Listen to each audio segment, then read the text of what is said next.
go get that COVID vaccine and get your flu shot. The positive value of gender-affirming care for youth and adults is not in scientific or medical dispute.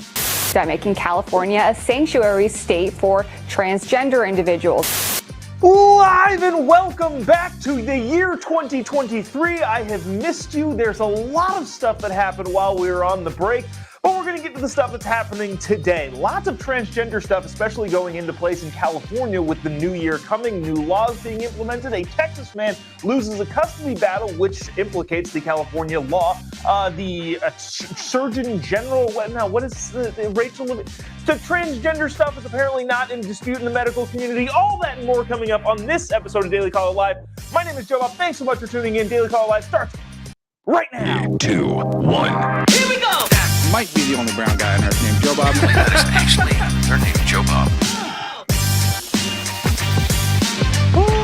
Live from the dingy bunker, completely cut off from the outside world, except for you fine folks. My name is Jobob. This is Daily Caller Live. Thanks so much for tuning in on today. It is January 2nd, the year of our Lord 2023. New you in 23. That doesn't make as much of a rhyme as new you in 22 does. But thanks for joining us. We are back from the long winter break. It is cold where I am. It's probably cold where you are. But to get things started, some heated battles going on in the transgender cultural war. I don't know if you've heard about this story, but this has been making the rounds for a while. This guy, okay, so just to level set this guy in Texas wants to make sure that his ex-wife now does not take their kid and force them to do transgender, quote-unquote, gender-affirming care. Now, this has been going on for a while, but the Texas Supreme Court just heard this case 5 days ago, I think, 6 days, no. In the last couple weeks, last 2 weeks or so, this guy got his case heard. Now, this is fascinating because it doesn't really have much to do with the transgender debate on whether or not the kid should be this or that or the other thing. Obviously, I have my opinion, and I think you have your opinion. This probably similar of the. You shouldn't force this stuff on kids. It's immoral. It's wrong. It's ethical. It's just all bad. Having said that, this is what makes this fascinating. There is a law in California that just went into place yesterday, Sunday, that makes this a lot more complicated. Here, let me just read this from this is from the Post Millennial, and then I will get this clip from a California news station that is pretty fascinating. Also, by the way, thanks for coming back. Brand new year, same old show. If you wouldn't mind clicking the little like button down in this little corner right here, and the little share button, or let us know in the comment section what you think about this particular story. If you're familiar with it already, I would love to read the comments and see what you guys think. Yeah, would really appreciate you doing so. Really does help us out, keep chugging the show along. If you wouldn't mind the little like button down here, or the reaction button would be great.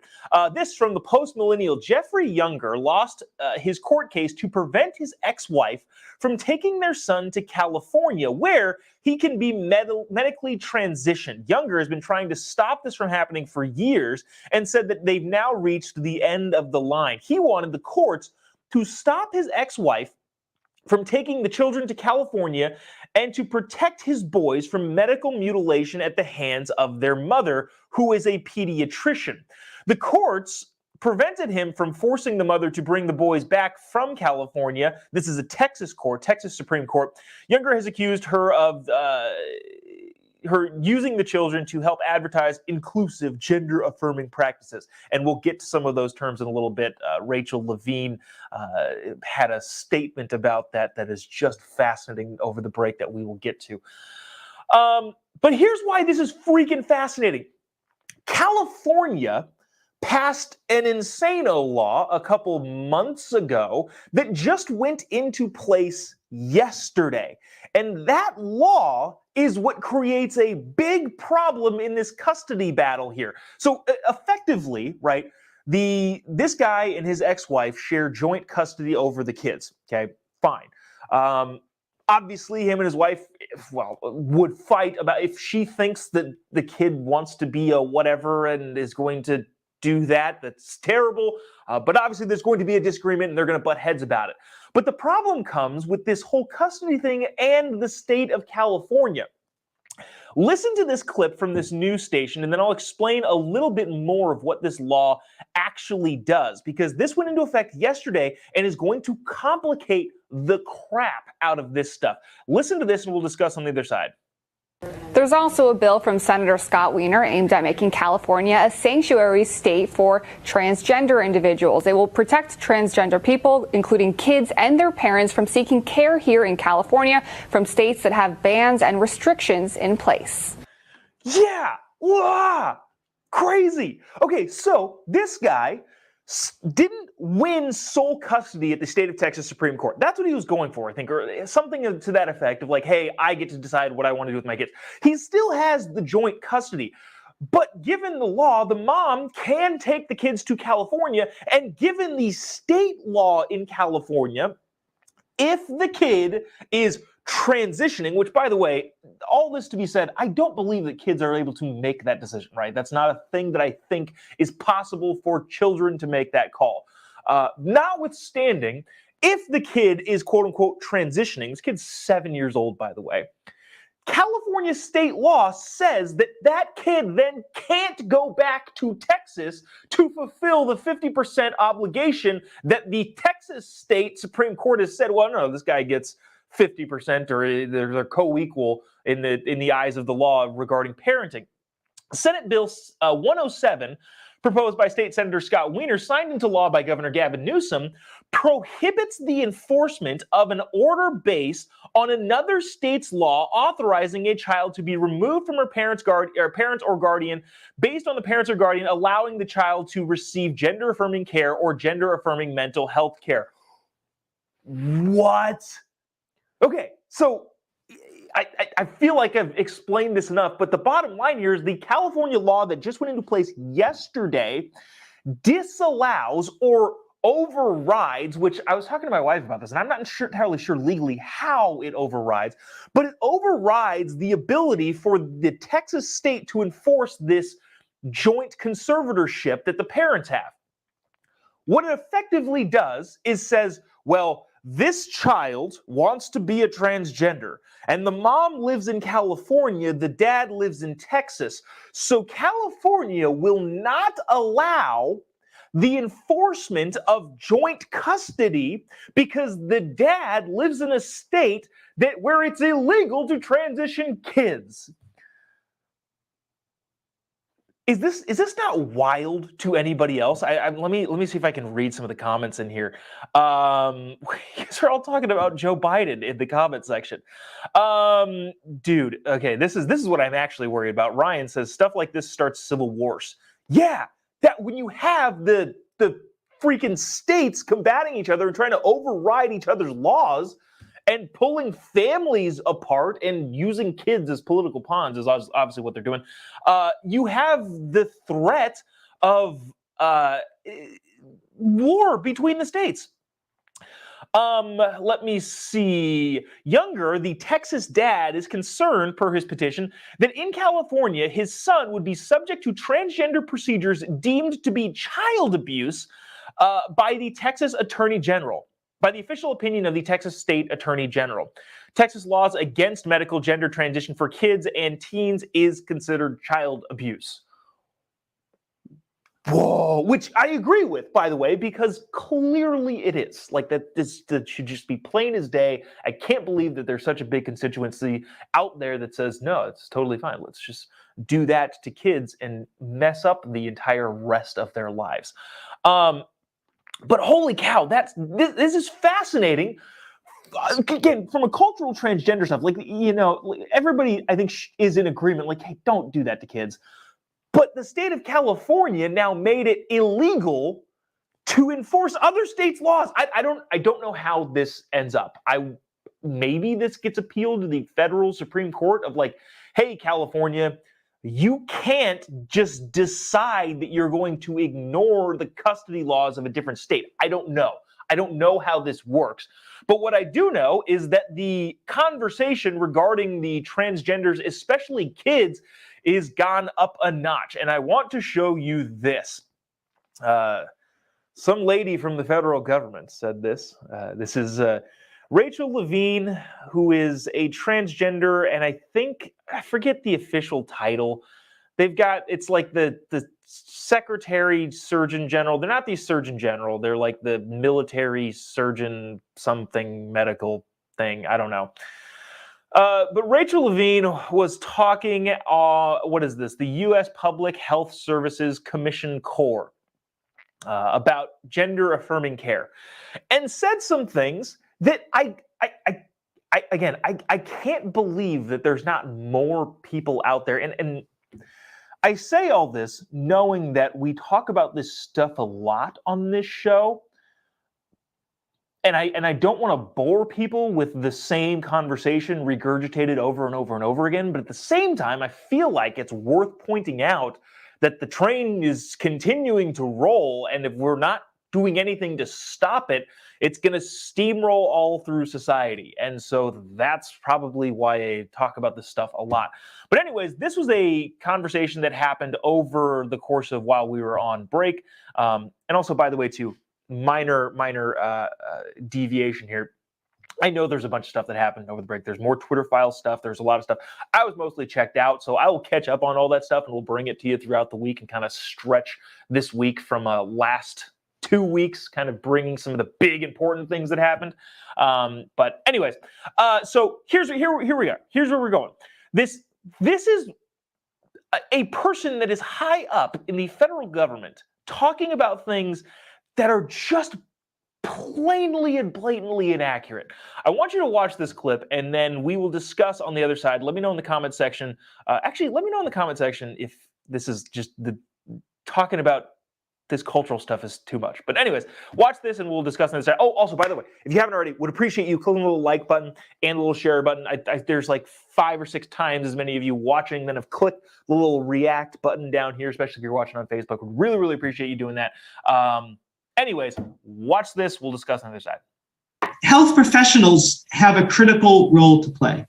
We must continue and to expand their work to address health misinformation directly with their patients. Now, this includes, but it goes beyond COVID-19. So I'd like to just talk briefly about another area of substantial misinformation that is directly impacting health equity in our nation, and that is the health equity of sexual and gender minorities. There is substantial misinformation about gender-affirming care for transgender and gender-diverse individuals. We are in this nation facing an onslaught of anti-LGBTQI+ actions at the state levels across the United States, and they are dangerous to the public health. The positive value of gender-affirming care for youth and adults is not in scientific or medical dispute. What? Okay, all right. There's a little bit more of this to go, but I have to replay that. You can't just say that and assume that, like, oh yeah, everybody agrees with this. This is, of course, listen to this one more time. And they are dangerous to the public health. The positive value of gender-affirming care for youth and adults is not in scientific or medical dispute. Okay.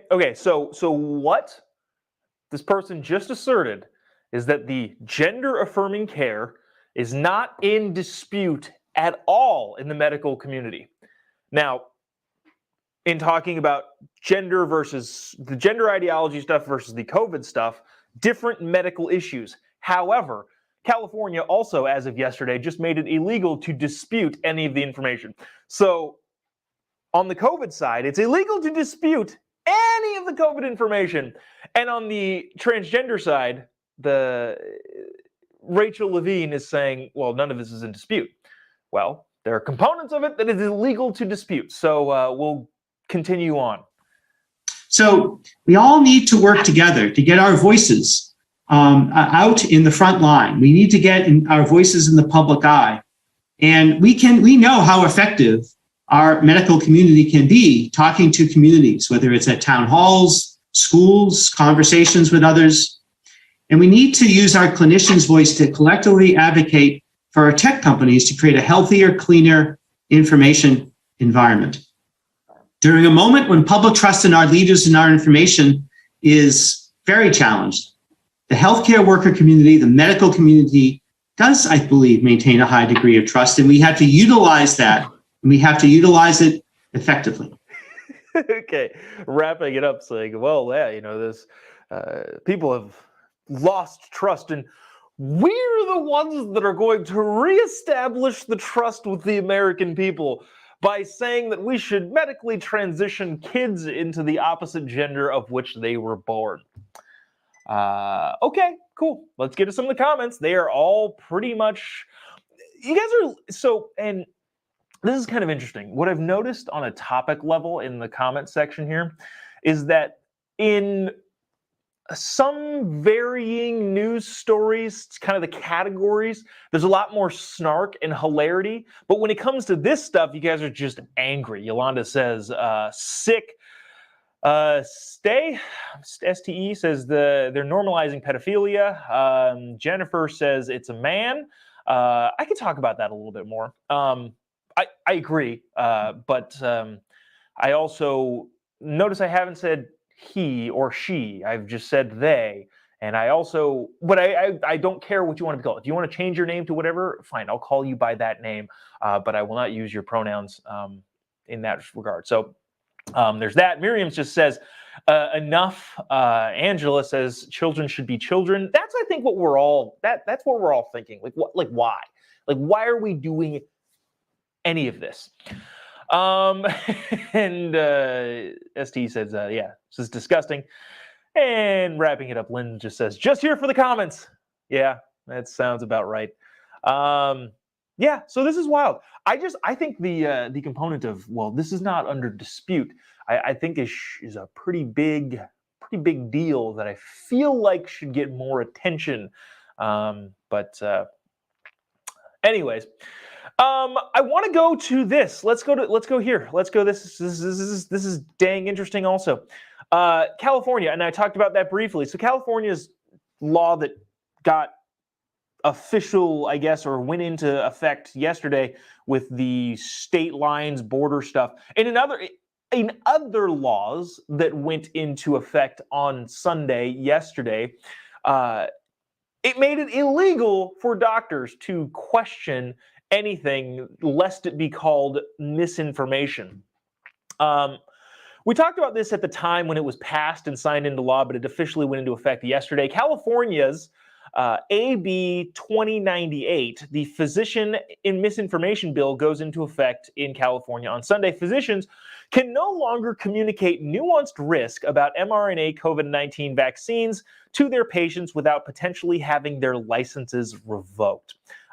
Yes, you heard that correctly. In the state of California, physicians, doctors, or really any medical official, worker, anybody who works in the medical field is no longer allowed to question anything lest it be called misinformation and possibly have their license revoked. Now, I thought the law was kind of interesting itself. This is actually from the verbiage of the California law that outlaws misinformation, whatever the heck that is, by the way. By the way, too, just I know there's it seems like there's a bunch of new people on here watching, which welcome. Thank you for joining us. If you haven't figured out already the leanings that I have towards reality, this is a little bit of a glimpse in it. When I talk about misinformation, and we all talk about misinformation, yes, there are things online that do mislead people. I am not going to pretend that doesn't happen. But if you're looking to convince people of certain information, make a compelling argument. The only people that try to outlaw certain kinds of speech are the ones that don't make the argument well enough for the average American to understand. So if you want, Gavin, to outlaw misinformation, what you're effectively doing is saying, you stupid peasants don't understand my brilliant arguments. Or it's the fact that you can't make an argument cohesively enough for a bunch of people to understand/agree with you. That is my take on misinformation.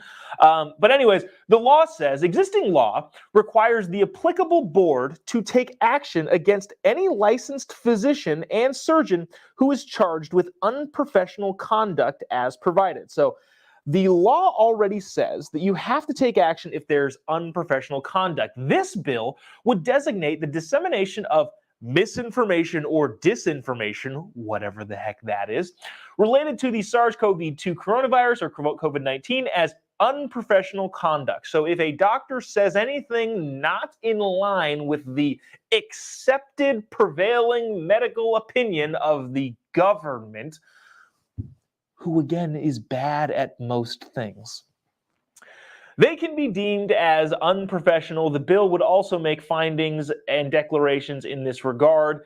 It shall constitute unprofessional conduct for a physician or servant to disseminate misinformation, COVID-19, yada, yada, yada, yada.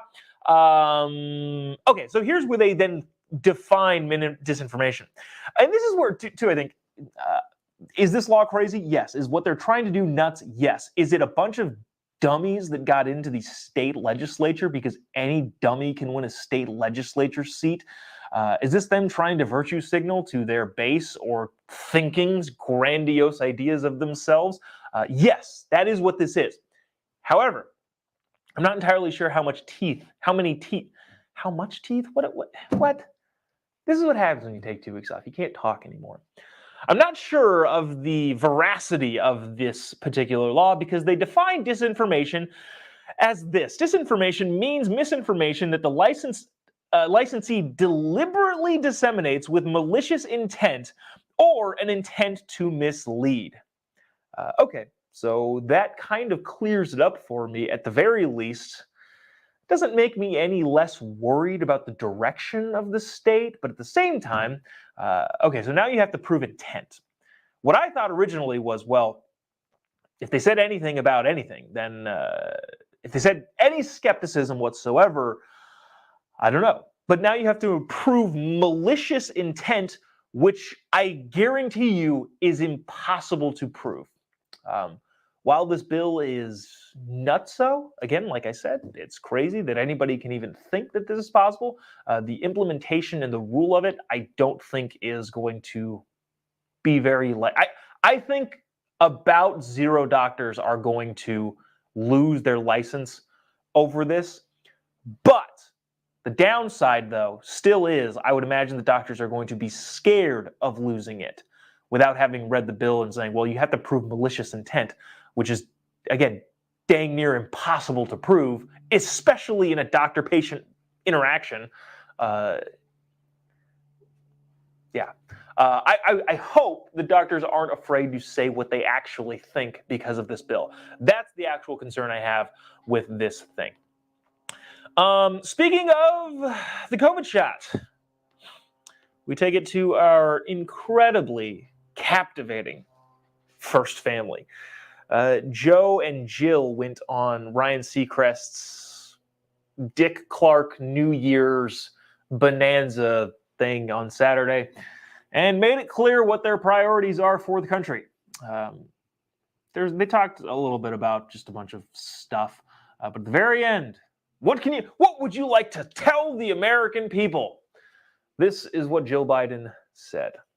Check it out. Oh, also, by the way, if you haven't already, again, would appreciate, there's still more people watching right now that have clicked the little like button or the little share button. Would appreciate you doing so. It kind of helps us keep chugging along. I'm having some headphone issues today.